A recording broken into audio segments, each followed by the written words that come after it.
Hello and welcome to the Georgia High School Sports Daily. I'm your host, Craig Sager, joined alongside by Hayden Gilbert. Got a great Tuesday show for you today. We're going to be talking about our game of the week coming up this Friday. It's a big one.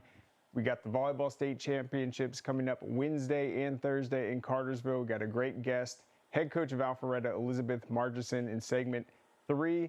And we're also going to close the show looking at the most successful first-year coaches in football this year.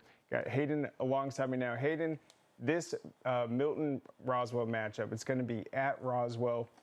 Let's just take the rivalry aside. What have you seen from each of these teams this season? I mean, Milton, I think defensively is where they're really strong this season. The offense, they've had some problems with their quarterback play just because of injuries. But I think when you look at this defense, they are really stout. They're really physical. They're really technically sound, and they rarely make mistakes. I think it's going to be a tough game for this Roswell offense, but this Roswell offense is really, really good. And then I think both of these teams, you could argue, have kind of overachieved this year. With Milton, they lost so much from last year, the two-time state champs. I mean, replacing that much is very tough. I feel like they've done a great job of staying right there in contention. And then with Roswell, another team that's taken a jump forward. So I mean, it's a tough question, but who's really impressed you more? I mean, I think it is Roswell. I think Milton has that pedigree. There's so much young talent on these teams, on this Milton team. But when you look at Roswell, Trey Smith is kind of the unsung hero of this team. He's a really good quarterback, a bit undersized. But I went back and watched the Gainesville film. They ate them alive with QB power runs. And just this scheme that Roswell runs where it's lots of 12 and 21 personnel looks, where you have lots of not fullbacks, because they're not fullbacks anymore, but H-backs, where you just use the quarterback to really open gaps and find these running lanes. It's really fun to watch. It's really hard to stop, and it's just been really impressive this season. Yeah, and we will have both coaches on tomorrow, so it'll be a great show. But real quick, with Roswell's defense, I mean, they've given up a lot of points, but it's a defense that I feel like is capable to kind of match up with anyone. They aren't going to be that team that's going to hold you to less than 100 yards rushing or anything like that. But what's kind of stood out about, is it a stingy defense? Are they aggressive? What have you seen with this new look? They're really fast, so they're running kind of a 3-3 look, kind of a 3-3 stack. It's an interesting defense. You don't see a lot in high school. We've seen a lot more at the college level. Try and take away the pass. Don't let anything go deep. Against Gainesville, it worked just enough. When they get you behind the chains in these downs when you have to pass, it works really well. I'm a little concerned against this Milton team just because they are really physical up front, and can they really stop the run with a kind of undersized front six? But when it does work, it works really well. Yeah, and I'm excited because I feel like we've covered a lot of Milton the last couple of years, but this year I really haven't gotten to see too much of them. So this is going to be such a huge matchup. We're looking forward to it. Our game of the week, you can catch it this Friday night. Next, I want to bring up the Georgia Elite Classic Showcase. This will be on Sunday at Blessed Trinity. You can sign up. The link is right there. Just go to georgiaeliteclassic.com. You can fill out the registration. We will be there making sure we can evaluate these players and fill up the rosters for the games. It's going to be very exciting. Looking forward to being back in Rome this year. But let's get to our fast break headlines, starting with a big one. Collins Hill four-star defensive lineman Deuce Geralds becomes the all-time Georgia high school sack leader with 51 sacks in his career, breaking Lorenzo Carter's record. He is an LSU commit, and just doing the simple math, if you think about a varsity career, let's say you start as a freshman, you're going to average about like 10 games per season. If you're playing for a really good team, maybe 12. I mean, he's pretty much averaging like a sack a year since his freshman year. What makes him just stand out and be able to etch his name in this incredible record? He's just such a powerful athlete. He's a bit undersized. I think if he was 6'3", everyone in the country would know his name. Right now, he's an LSU commit. There's some questions around that of, I know Ole Miss is making a really hard push for him, and with kind of the firing of Brian Kelly, there's some questions there. But when you look at who Deuce is, he's really quick for his size, 260, 270, 6'1", 6'2", But with that, he's extremely powerful. It's really hard to defend him because he brings both this speed that's hard for a lot of, your smaller offensive tackles and your offensive guards to put up with, but he's also strong enough to bull rush and get to the quarterback that way. So it's just this mix of skills that's really hard to defend against. Yeah, I think he's, at like 13 and a half sacks this season already. And what stands out to me with him is just his effort. I mean, he is a guy that he makes his teammates better. It's not like he's the only one out there getting production on the defensive line. I mean, they have a great unit around him, great linebackers, but then he's also able to go in offensively and make big plays, catching the ball, running the ball. So to see a guy that is the all-time sack leader still contribute offensively, I mean, have you seen another player like this? It's rare. I think Grayson did it with Robert Kondichi, where it was just, we're going to hand the ball off to him in the state championship game, and he's going to be the engine of both our offense and defense. But it's rare because so many times today, it's about keeping yourself healthy for the next level. And to some extent, I get it. With NIL, with even a free college education, you have a lot to lose. But it's really nice to see a guy that's willing to give everything for his team and do everything to make sure that they win. Yep, and Collins Hill obviously has a history with that. Guys like Travis Hunter, it'd be pretty cool if they were on the same team, seeing them both go both ways. All right, headline 2, Woodward Academy 4-star Blake Stewart decommits from Clemson. A surprising move. Do you think, Hayden, that this is correlated all with how Clemson has performed this season, or what do you think has enticed him to decommit? I mean, I'm sure it has to some extent. I mean, Clemson's having especially by Clemson standards, a really rough season. But I think it's more than that. I think he committed pretty early. When you say that he committed in June, there was always some questions around where he was going to commit. He's one of these guys that's really, really sought after. One of the, in my opinion, the best players in the state. Just a really, really dynamic athlete. Everyone wants him. And we live in a world today where, just because you're committed doesn't mean you shut down your recruitment. You're still going to be getting offers and getting looks from other schools, and I think that may have been what happened. Yeah, just such an incredible athlete. So we'll be tracking where he ends up. All right, headline 3. Hebron Christian Volleyball wins its 40th straight game on its journey to the state title. Players like Jade Howard have been difference makers. This is going to be a very big test. They will be playing Lovett in the state championships. I'm really excited about that. We're going to break down the volleyball matchups later on, but what stands out about this year's Hebron team, they have played a very tough schedule. 40 wins in a row is the longest active streak in the state, but this Lovett matchup's interesting to me because I've said I feel like Lovett is playing with house money this year. They are one of the youngest teams, and I think it's really important for Hebron to be able to close this one out because a team like Lovett is going to be able to be much better. And if Lovett's able to pull off an upset, that could be the start of a dynasty. All right, headline 4, former Buford quarterback Ashton Daniels lifts Auburn over Arkansas after subbing in the second quarter. Hayden, I know you watched him play a lot for the Wolves. What has impressed you about him? First off, really, really smart guy. This is a guy that went to Stanford, started there for, I believe, 2 years, transfers to Auburn. Led Buford. It's the only reason that they really have those 3 state titles. Like 3 game-winning drives during their three-peat. Just when you look at Ashton, he's not the most talented, he's not the biggest guy, but he always makes the right decisions and leads to some of the. It never feels like he makes a bad decision. He's always making good decisions. And I think that's really what Auburn needs right now. Do you feel like he's one of the better quarterbacks to come through Buford?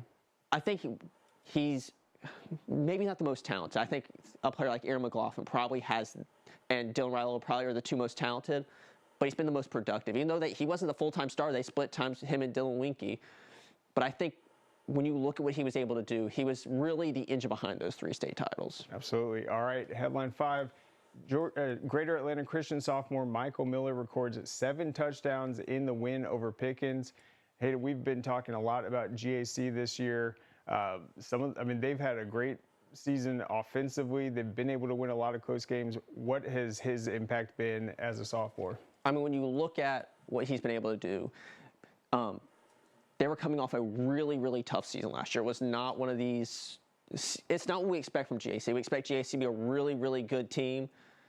There's a lot of things right now you can critique about GAC. The defense hasn't played amazing, but they've been so dynamic offensively that, I mean, Miller has played really well to only be a sophomore, and you just have to love what you've seen out of him, considering you have 2 more years of him being the starter.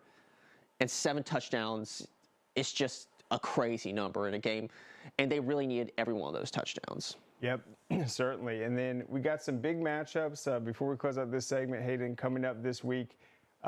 Douglas County Carrollton's a big region championship game. We got Colquitt County and Richmond Hill, Callaway and Morgan County.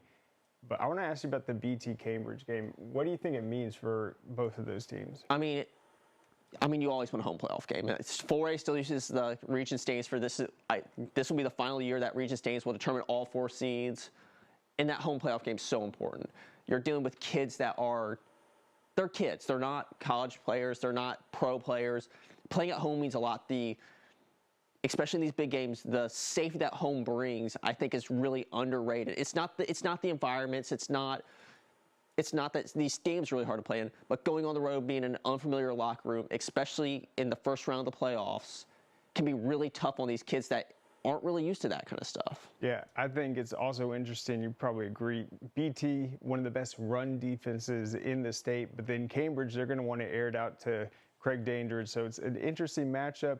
I feel like BT will be able to shut down the run, but that passing game, maybe there's some vulnerabilities in the secondary. Should be a good one. We'll have more coverage, though. Stay tuned. We'll be back on the other side. Nobody wants to hear the word roaches, because who wants to admit they have roaches? I actually found some weird roaches. I didn't know what they were. I decided to choose Breda. I reached out to them. They check in routinely. They're explaining what they're doing. So there's a lot of clarity in the process as well. I think that just speaks to the level of safety that I feel with the organization. The facts are, roaches are everywhere in our environment. So what are you doing to keep them out of your home? Breda, Breda, no need to be afraid of bugs.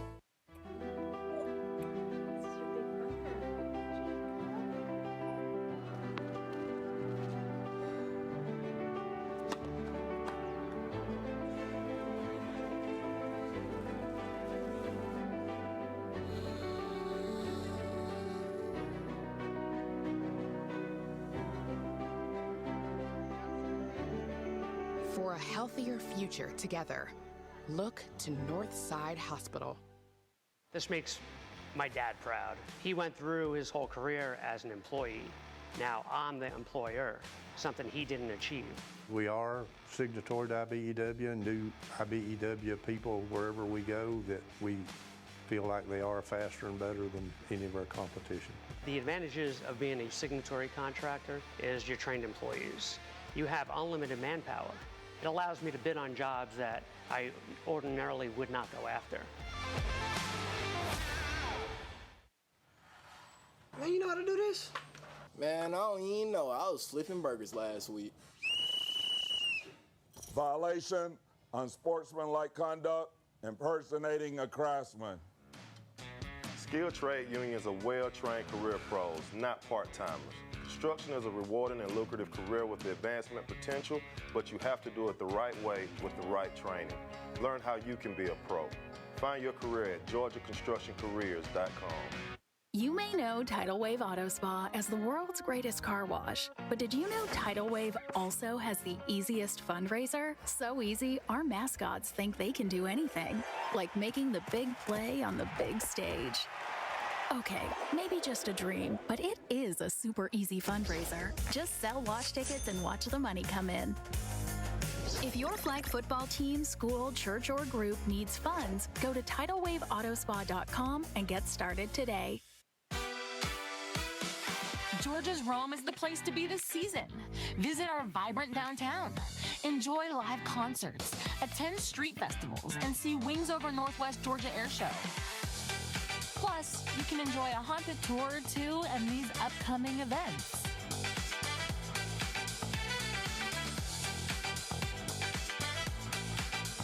Make your weekend getaway one to remember. Plan your fun now at roamgeorgia.org.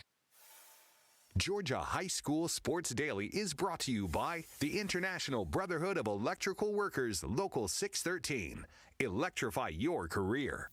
And by Breda Pest Management. They handle bugs and critters. Welcome back to the Georgia High School Sports Daily. We are at the Breda Pest Management Sports Desk, and we've got a great segment now. We're going to talk about the Mr. Georgia Watch List. So this will be year 2. This award will be given to who we feel like is the player of the year in the state, regardless of classification. The only qualifier, you have to be a senior. So we've got 6 names that we feel like are in the finalist or in the running. So we'll go ahead and throw these up and get started breaking these down.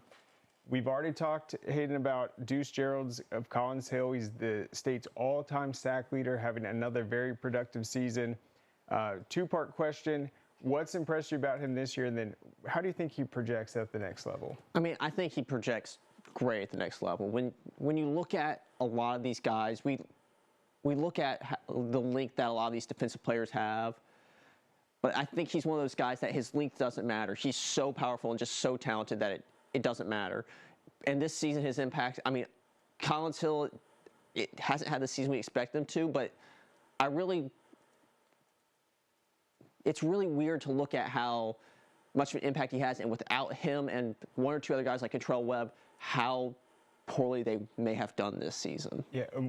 What impresses you just about his overall durability? I mean, a guy that has been able to have the career sack record, playing in all these games, but being able to just keep himself healthy and playing at the top of his game. I mean, I think one of it is that frame. He's a bit smaller. He's more compact. He's not getting some of these nagging injuries and that we see some of these other guys have. And 2, I think it's a want to be out there to play. I'm sure he's not always 100%. I'm sure there's lots of times when he gets up on a Friday morning and it's like, dang, I hurt. But he's going to go out there and he's going to play at 100% and go out there and just dominate the competition. Yeah, and it's pretty incredible. When you think about his production, so he's got a team-high 75 tackles right now. You'll play teams where they might say, we can't run the ball on Collins Hill, which is a lot of the mindset. We're going to have to pass it, but he's still able to get all these tackles. He's so fast. His instincts, being able to recognize where the ball is going, make impacts, the forced fumbles, the interceptions. Certainly, he's having a heck of a season. Let's go to another guy, Amari Latimer of Sandy Creek. He's had a huge season, and he seems to only be putting up bigger numbers each week. Yeah, I mean, when you look at Amari is the engine behind the top team in 3A. It feels like they finally have turned that leaf. They're really dominating everyone this season. I think when you look at him, he had 7 touchdowns a few weeks ago. I get it wasn't against a great team, but 7 touchdowns on the ground or 7 touchdowns. It just feels like every week he's not just maintaining, he's getting better and better, and which is really impressive because he's having a lot of workload. And when you're on a team like this Sandy Creek team that's so physical and so dominant, I think it's really impressive. And then you mentioned the 7 touchdowns. So his numbers this year rushing, 168 yards per game, 28 total touchdowns, over 1,500 yards. Where do you see him projected at the next level? I mean, I don't see any way that he's not, at the very least, a highly productive college running back. He's one of those guys that maybe isn't the fastest guy, maybe isn't even the biggest guy, but he's just so physical. He has enough speed. He has great vision. He's just really impressive, and I think at the very minimum, he's a guy that's extremely productive in college. All right, so let's go to our next guy, Tyler Atkinson of Grayson. He missed a couple games to start the season, but has not missed a beat. His impact, his play, how big of an opportunity do you think he has to be able to take this award? I mean, I think when you look at him, it very much is that he's the best player on the best team. He is, even though he's missed 2 games, his stats are equal to just about anyone else in the state. His only problem is he's been so productive the previous 2-3 years that you sit there and go, dang, he's been disappointing. But when you really look at his stats, he's not been disappointing at all. He's probably gonna finish with double-digit sacks. He's gonna finish with 20 or 30 tackles for loss. I think he set his own standard so high that some people are going to view it as disappointing. Yeah, he is still getting it done. All right, so we got probably the only player on this list that really isn't a high recruit. That's Mason Hollingsworth out of Whitfield Academy. He's a guy that actually played a lot of defense last year. This year he's taken the primary running back role. We saw him have that 426-yard rushing performance against St. Anne Pacelli. He's got 29 touchdowns this season. I think he's leading the entire state in the rushing category, one of the top rushers in the entire country right now. 1,700 yards, 10 yards per carry. In the last game, he had 5 carries for 5 touchdowns, meaning he basically maximized his ability. What do you think about Mason Hollingsworth being a guy that might not have been on our radar to start the season, but what he's been able to do? I mean, it's really impressive. When you look at last week's game, he got 100% of the rushing yards he could have gotten, a touchdown every carry he had. He's really explosive, and he's really leading kind of this renaissance at Whitfield Academy, and they're playing really good football, and I'm really excited to see just how he finishes this season. For sure. So congratulations on him for making this list. And then we got Craig Dandridge. We talked about him at Cambridge, probably the most productive receiver in the state this season. 14 touchdowns, pretty incredible. Closing in on 1,000 yards, but really only 48 receptions, 14 touchdowns. I feel like he could be targeted anymore. What have you just seen from him his senior year? I mean, I think his stats kind of understate how good he's been. I mean, you go look at that game against Kell. They got really kind of manhandled in that game, but some of those highlights he had, just ungodly, amazing catches in really tough coverage. He's almost unguardable. He's 6'2", he's long, has a really high vertical. Just everything about him is one of those players that, if not unguardable, is so hard to guard just because he has this range of skill sets that I'm not sure we've seen a wide receiver have in a few years. Yeah, and he can take the top off defenses for sure. And then once he does that, his routes are so crisp. He's able to create that separation and make very incredible plays. All right, so we got Tyreek Green from Buford, a very versatile player. He was AJC Super 11. We've gotten to see him a little bit this season, getting involved in all different phases. What has stood out kind of about his role in the Buford team this year? I mean, it's just his versatility. This Buford team is kind of odd for the 7 or 6A level in that they don't play players on one side of the ball. And with lots of these teams, we see kind of outside of maybe some defensive backs that play wide receiver and vice versa, it's kind of you play the position that you are. Buford's not that kind of place. We saw KJ Bolden play wide receiver and safety. Now we're seeing Tyreek Green play safety and running back, which, I mean, the fact that he's been able to be so durable this season while taking a lot of snaps at running back and basically playing every snap at safety is, I think, what's the most impressive part. He's extremely productive on both sides of the ball, but playing such a physical position on both sides of the ball and being out there for every game is just really impressive. And then, obviously, we have some huge weeks coming up for all these players as we narrow down this decision. Hayden, want to ask you real quick. We also have Mr. and Mrs. Georgia. Mrs. Georgia will be for the top flag football player, but we have Coach of the Year also. I know there's some coaches that have had some really impressive outings. You mentioned Coach Pritchett at Douglas. Who else? Coach Reed at McEachern. Who do you think is a finalist for Coach of the Year? I mean, it's really hard this year. I felt like last year there was kind of there was this one or two coaches that you're like, these are the guys, because they're really kind of leading this first-year dominant team, where now it's a lot of these guys are kind of, it's been building up, so it's going to be really hard to decide, like someone between Jonathan Thompson, who's in his first year and doing real well, or someone like Kareem Reed, who has built this up over 3 years. Absolutely. All right. Well, that's it for this segment. We'll be back on the other side. Don't go anywhere. Stay tuned for more of the Georgia High School Sports Daily. Georgia High School Sports Daily. We are at the Breda Pest Management Sports Desk, about to be joined by Elizabeth Margison, head coach of Alpharetta Volleyball. We've got 7 state championship matchups to look forward to this week. They will all be on the NFHS network streaming. Coach Margison, thank you so much for joining us. Thank you for having me. Absolutely. So I want to just ask about the semifinal win over Archer. You guys absolutely dominated the first set, the second set, then closing out. What impressed you just about the level of execution against the Tigers?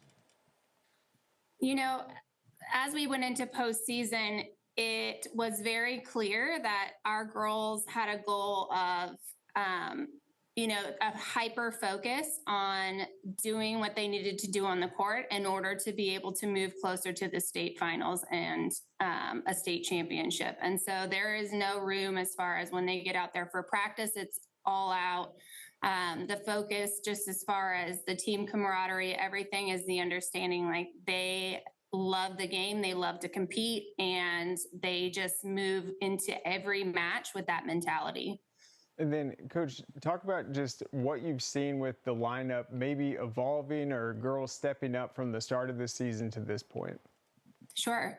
We have the incredible gift of being very deep in a lot of positions, which means as a coach, that's a great thing because we are able to put a lot of different lineups out there, and we can put players in different positions and, get different looks and see who's hot and, where they're playing the best. And what's great about our team is we can put anyone anywhere.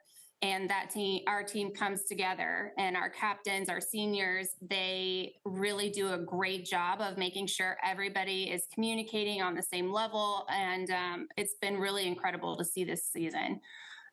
We moved recently. We have Lauren Donovan, who she's been playing outside for us the last several matches. She's been one that has come on late in the season, and she's playing incredible volleyball right now. And we love to see that from from all of our players, but to be able to see other players stepping up and it not just being one or two players just shows how deep and competitive this team is. Coach, then I wanted to ask about kind of your transition to being the head coach, because you weren't the head coach last year. You were still with the program, but just how that went and how these girls really took to that. Sure. So I came on, I coached JV for about 3 years and then moved into the head coaching position. And I am blessed because I have a community coach, Olivia Diaz, who coaches with me. And Coach Olivia has been with the varsity team the last 2 seasons. The most important thing for me moving into this season was that our girls knew what to expect. And at the same time, it was really give and take. I respect the girls and the time and the effort that they put in, and we as a team work together, make decisions, and there's some really great senior leadership on the team, and that great communication has really been key for our team and for me stepping into this position. Go ahead. And then, Coach, I wanted to ask about how y'all have maintained this level of success. Last year, y'all went undefeated, had an amazing season, and how y'all kind of kept out that complacency that I think a lot of really successful teams see, especially to start the next season. Sure. I give all the credit to my predecessor, Grace Fossier, who was the coach here for over 10 years. Grace is an incredible coach who she really believes in getting girls interested in volleyball early. And she dedicated a lot of her time to getting girls interested in volleyball early and getting that buy-in. And those girls worked so hard. And some of the seniors on our team this year were 12-year-olds on our junior Raider team. So really that is the contributor to our success, is getting girls interested in volleyball and excited about volleyball young, and getting them up excited about coming to Alpharetta and playing volleyball. Coach, I want to ask you about, is it Susie Dye or Susie Day? Susie Day, yes. Susie Day, a freshman that has stepped up in the setter position. I think she's 6 foot, playing a huge role, leading you guys. What have you seen from her ability to step in one of the best teams in the country and being able to handle the moment? She's an incredible athlete, and Susie is one of those players who is constantly in student mentality mode. She wants to be able to take information and be able to use it and apply it immediately, and that really serves her as a setter on our team. Susie runs a 6'2", so we have another setter also, Harsha Valuegati. She is our second setter, so they both run a 6'2" offense, and they're both young. Harsha is a sophomore and Susie's a freshman. I contribute, their success is a major part of that is our senior leadership. They've got juniors and seniors out there that really help them and communicate with them. And they've created these really great relationships where they know that they can lean on each other in stressful situations or tight games. And they really rely on their training and lean on that and lean on each other. And it's been really special to see. And then you're mentioning the seniors, Kennedy White, Audrey Simpson. Those are names I'm familiar with. Who else has really just held this team together as that senior nucleus? Stephanie Payne, she's our right side. She even steps in with us to set from time to time. And then Kaylee Leonard, she's our libero. She is key to our defense. She is an incredible libero. She's signed on to play volleyball at Tulane. And Audrey Simpson, she's signed with Alabama. Kennedy White's going to Emory to play volleyball next year. So between the five of them, Stephanie, Audrey, Kennedy, Kaylee, and I thought I mentioned one other one. We have 7 seniors. And then Tabby Esty, she's our other defensive specialist that has really come on hot at the end of this season. And she and Kaylee do really well defensively together. And that has really stepped up our volleyball game to the next level. And then, Coach, it feels like this has just been destiny to be playing Walton in this finals after you guys went to the highest classification. Just talk about how big this matchup is and being able to go for that 3rd straight against a team like Walton. Sure. Walton is a great team. We knew that it was going to be a tough match, whether North Forsyth won or Walton won. And, we're looking forward to playing Walton because we haven't played them this year. We've played North Forsyth twice and we beat them in 2 tight games, and they're a great team. And we're excited to play Walton. They've got a great right side, Simone, and, they've got some great defense and some great hitters. And, we love a good volleyball match. So we're really looking forward to it. Yeah, and that was against North Forsyth. North Forsyth is probably one of your biggest rivals. They were trying to get to their first finals. It's a team you've faced. The one loss you guys did have this season, though, was to Cartersville. You guys were able to avenge it. What did that teach you guys? You grow the most from your losses, and this team does not like to lose. And so losing to Cartersville in that tournament early on in the season back in August really was the motivator for our team to really focus during practice, really bond together, and know that their training is what they rely on when they're in tight games. And, that's how they've practiced. They've practiced like they've wanted to play ever since. And so they are hyper focused on that, as making sure that they know that they are training at the level that they want to play. So that way, when they go into those games and it's tight games, they know that they can rely on their training and they just lock in and go. Absolutely. Well, Coach, thank you so much for joining us, talking about this big matchup. All these will be on the NFHS network. You guys will be playing on Thursday, closing out championship week. Thank you so much, Coach. Thank you. All right. We'll be back on the other side. See you after the break. Customer service is everything in our industry, and one thing our clients love is when they call Breda, they get a live representative. At Breda, you get the attention you need and deserve right when you call in. Your appointment gets scheduled right then and there, and you get a specific time, no window of arrival. Our staff are your neighbors. They know what's going on in your community, and they're invested in doing it better. Breda, Breda, no need to be afraid of bugs. Dang, where you get this car? You need to join the union. The union? Absolutely. You can get 10 of these. Union construction workers earn the highest wages with the best benefits and the most protection in the construction industry. Find your career in construction. Go to GeorgiaConstructionCareers.com and start your future today. Do you remember that kid, DJ Huggins, that was at North? When you turn out, you can be hitting 6 figures. Hey, I have your back, you have my back. We're gonna do this together. We're one for all for one. College just wasn't for me.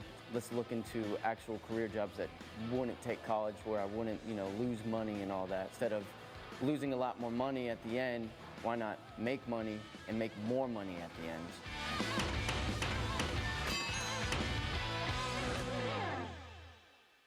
You may know Tidal Wave Auto Spa as the world's greatest car wash, but did you know Tidal Wave also has the easiest fundraiser? So easy, our mascots think they can do anything, like making the big play on the big stage.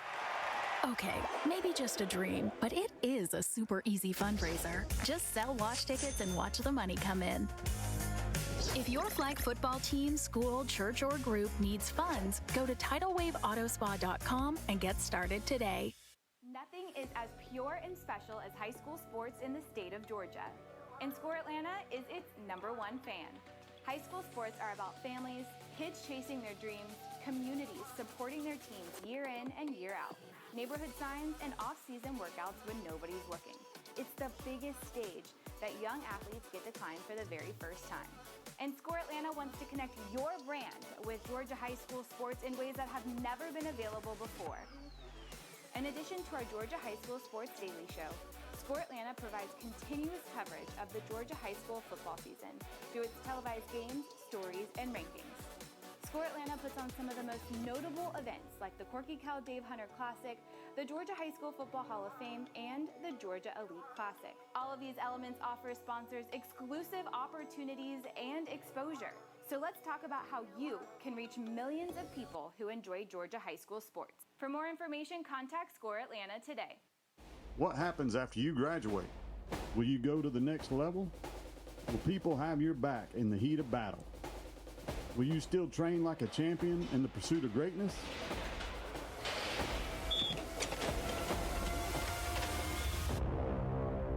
You will when you become an IBEW electrical worker. Join our team. Visit IBEW613.org. Welcome back to the Georgia High School Sports Daily. We're at the Breda Pest Management Sports Desk. It is time to preview this week's Volleyball State Championship matchups. We just talked to Alpharetta about their opportunity to win a third straight state title. It would be their fourth all-time.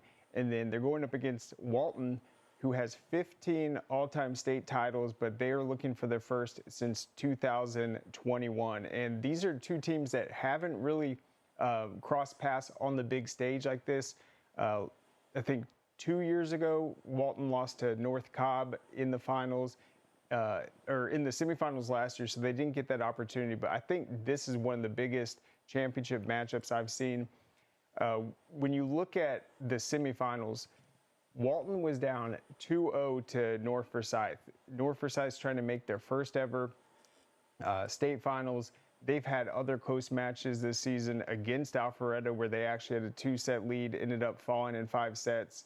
But Hayden, what do you just think of how battle-tested Walton is after their 5-set victory, but then what we saw with Alpharetta dominating Archer 25-8, 25-11, just really playing their best? I think it's an interesting matchup. When you look at what Alpharetta is and what Walton are, these two haven't met because until this past reclassification, they were in different classifications. Walton was 7, Alpharetta was 6A, both just dominant programs. I think the question is, if Alpharetta gets into a 5-set game, how do they react to that? Because they really haven't been in a lot of those.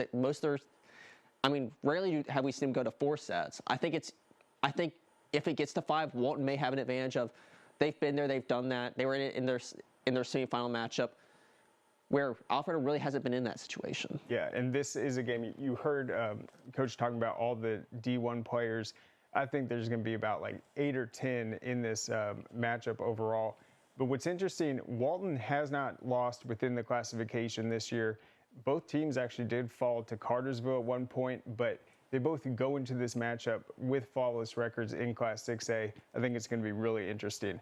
All right, so between Walton and Alpharetta, they share 18 all-time state titles. The Class 5A matchup, 17 between Woodward Academy and McIntosh. Woodward has 10 all-time state titles. They're trying to win the first since 2010. And then McIntosh, they've got 7, trying to win their first since 2023. Heading into this season, I had Pope at number 1. That was a defending state champ, but Woodward Academy and McIntosh were at 2 and 3. Should be a pretty interesting matchup. Yeah, I think when you look at 5A as a whole, it might be it may have the most traditional powers in it. This is interesting because they are both two really high in traditional powers. McIntosh took a year off last year, not winning a state title, but they're right back here this year. Woodward Academy historically has been great. They're looking for their first one in a little while, but either way, I think it's going to be a great matchup. Yeah, and what's interesting about 5A specifically that sets it apart, this is going to be the 4th time they've played this season, and the home team has won every single time. I believe McIntosh got the first win, 2-0. Then Woodward won at home 2-0. And then the last match they played, which was earlier this month, I think October 7th, it was a 5-set game. So I feel like this is going to be a very even matchup. All right, Class 4A, Pace Academy and Marist. This matches Walton and Alpharetta with the most decorated matchup. 18 all-time state titles for Marist, 10-time state champs, trying to win their first since 2021. And then what Pace Academy's done, 8 straight state titles. They have won every year since their first one. So no other team has ever won 9 straight. Should be a pretty interesting matchup between these two 4A powerhouses. No, I think this is one of those really interesting matchups. 2 private schools, 2 teams that are always right here, always competing for state titles. Pace Academy, I mean, as you said, 8 straight state titles. No one's really challenged them during that run. But Marist, I mean, at least when I was in high school, Marist was the power in 4A, always was competing for state titles, always winning state titles. I'm really interested to see how this one goes and if Pace Academy can get the 9th straight or if Marist is finally able to upset them. Yep, and then Marist was one of the teams that was able to beat Walton this year. Another quick tidbit, Pace Academy, they're going to be very senior-led, but when it comes to Marist, Katie Elder, Henley Blackburn, Cora Thomas, and Molly Hayes, they're leading Marist in kills this season. All of them are underclassmen, so this is an opportunity for Marist to not only snap this championship streak for Pace Academy, but be able to set themselves up next year. All right, Class 3A. This is going to be Cherokee Bluff against Whitewater. Whitewater has won 2 all-time state titles, their most recent one all the way back in 2012. And then Cherokee Bluff, I think the number 13 overall seed, has just gone through a gauntlet in the playoffs. They have an opportunity to win their first ever state title. Yeah, I think the biggest thing here is it's kind of the tale of 2 different playoff runs. Cherokee Bluff has been to 5 sets, I believe, in 3 of their 4 matchups up to this point. Their last 2 matchups I know have been in fistfights all the way, had to play Hall County rival North Hall on their way to the finals. Where Whitewater, outside of a 5-set game against Calhoun, really has kind of cruised their way to the state finals. They were expected to be here. I believe they were the 6th seed or so. Another interesting tidbit about this game is that Cherokee Bluff knocked Whitewater out of the playoffs last year in the first round. There is that bit of revenge, but I mean, how much revenge can there be when you're really the favorite going into this game and have been the favorite all season? But it's going to be really interesting to see kind of the underdog versus one of the favorites to win it. Yeah, I did not know that they knocked them out last year. But, yeah, you can't say enough about that road win over Richmond Hill for Cherokee Bluff. All right, Class 2A should be interesting. You got Morgan County trying to defend their title last year, going up against a Ringgold team looking for its first ever state title. And then in Class A, we have the only matchup guaranteed to crown a first ever state champ. That is going to be Bremen against Oglethorpe County. Bremen's been number 1 all year long, and then Oglethorpe County's had some big victories. And then the big matchup in the private, you got Hebron Christian, 40 straight victories heading into this matchup against Lovett. Lovett's trying to win their 2nd all-time state title and first since 2012. Hebron Christian won last year. They also won in 2019 and 2014. You guys can go to scoreatl.com. We will have the preview of all of the state championships up there. And then, of course, the action will be broadcasted on the NFHS network at Lake Point in Cartersville. And I've been to the Volleyball State Championships before. It is a lot of fun. These matches are fast-paced. It's not like a 3 or 4 hour football game. It is just one after another. So those got moved, I think, to the middle of the week. They used to be on the weekend, but that's coming up tomorrow and Thursday. Good luck to all our finalists, and we look forward to seeing who's able to capture the title. But we'll be back on the other side with our final segment highlighting the best first-year coaches in the state of Georgia this year. See you on the other side. Welcome back to the Georgia High School Sports Daily. We are at the Breda Pest Management Sports Desk, and we're going to close out the show talking about the first-year coaches, which is appropriate because we'll get to see Coach Thompson and Roswell go up against Milton this week. He's on your list, Hayden, at the top of it. Want to just ask you about these 4 names you wanted to highlight. So I'll start with Coach Thompson. Coach Thompson, they haven't gotten better. They're still that same team. They're still a really good team. I mean, they beat Gainesville last year. They competed with Milton for a half. But I think when I look at what Coach Thompson has done, this team lost a lot from last year. And this may be the least talented Roswell team that we've seen at least in the past 3 or 4 years, yet they're playing as good as ever. Coach Thompson, I didn't think he was going to be able to do it. He brought a lot of that QB power run that we saw last year that he was running at Lee County and really took that offense and transplanted that right into Roswell, and it hasn't missed a beat. They're still really explosive. They're still nearly impossible to stop when they're humming like they were on Friday night against Gainesville. And I just think what he's done with them not missing a beat and maybe even taking a step forward to being truly a state title contender is really impressive. Yeah, and talk a little bit more about just the offensive success and kind of mentality he brings. It's just physical. Every player, running backs are not just pass blocking, they're run blocking for their quarterback. They're opening up lanes, they're not letting the defense set the edge. They're running a lot of 2 tight end sets. Just everything about it screams physicality and really just shows you the mentality that he's brought to this Roswell program. Yep, and then let's talk about Bernard Goodrum. He is a Griffin alum taking over the Bears, a proud program. They had a tough outing last week against Central Carroll, but certainly they are back in the conversation. What do you think he's been able to provide this year? I mean, when you look at the history of Griffin and what they were last year, I think they won 2 games last year, maybe only 1. They were not a good team. They missed the playoffs. But this is a program with so much history. We put 2 of their players into our Hall of Fame on Saturday. They won a state championship in 2015. This isn't just like ancient history of this being a really good program. This was a good program not too long ago. And I think he's brought that winning mentality back. He's brought that we should be proud to be Griffin High School. We should be able to compete with anyone. And now they're going to host a home playoff game and really in 1 year has turned this program into a winning program. Yeah, certainly they have a chance to make some noise in 4A. Let's talk about your Falcons, Flowery Branch, Coach Perry, what he's been able to do.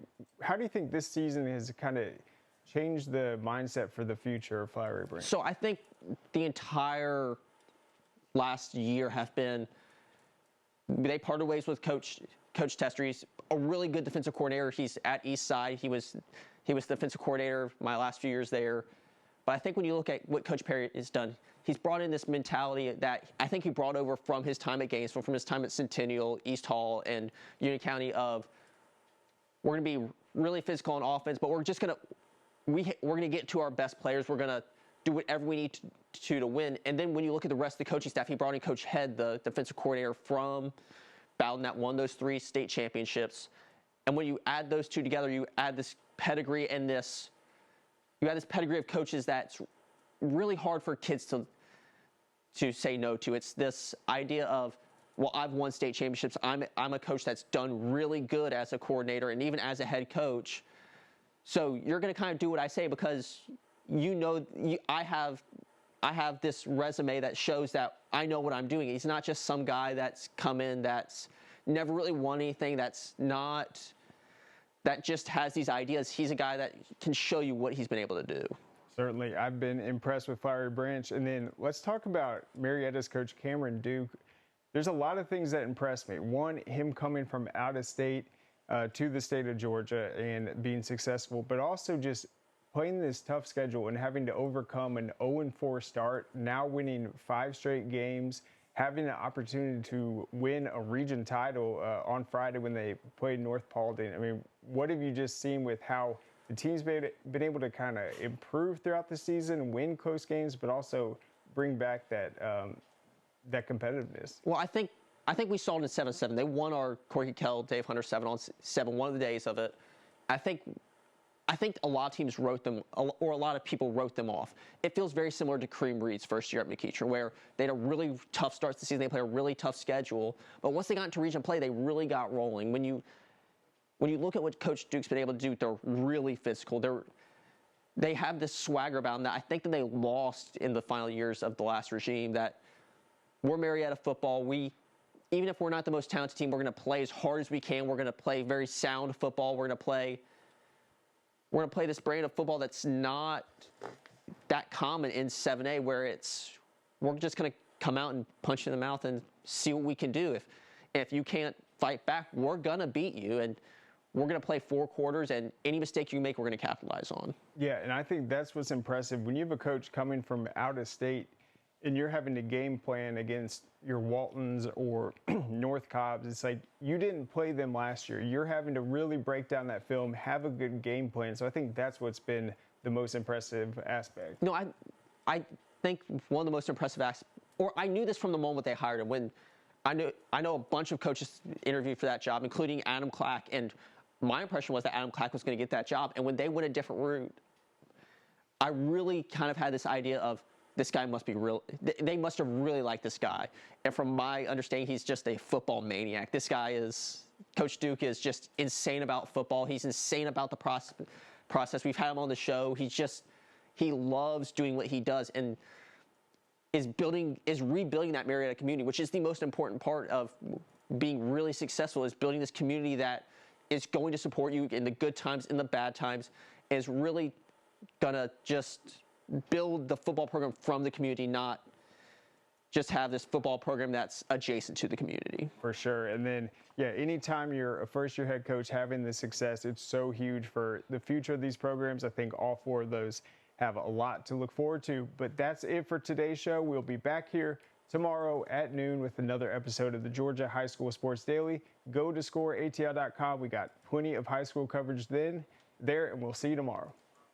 We saw some squirrels were trying to get into the attic. I hear those squirrels still scampering through because I didn't go through those services initially. Our job is to go up there and figure out where they're getting in and trap and remove and get those unwanted guests out. But then the next big step is not just seal the entry point where the critter got in, but seal the entire roof line. The most common mistake is only sealing the entry point you see. Breda,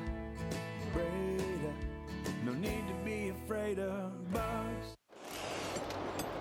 Hey, is the power off on this? I don't know. Just take it off. Safety violation, unsafe work conditions. In the construction trades unions, safety is our highest priority, and we train you to recognize and speak out on unsafe working conditions so that everyone arrives and goes home safely. Learn about careers in construction at georgiaconstructioncareers.com.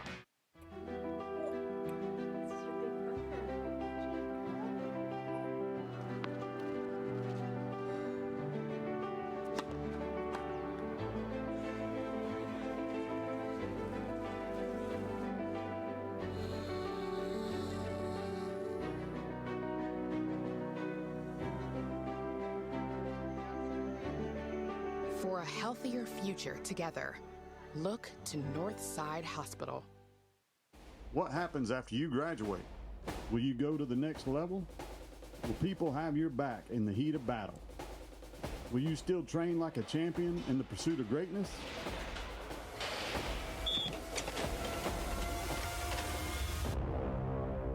You will when you become an IBEW electrical worker.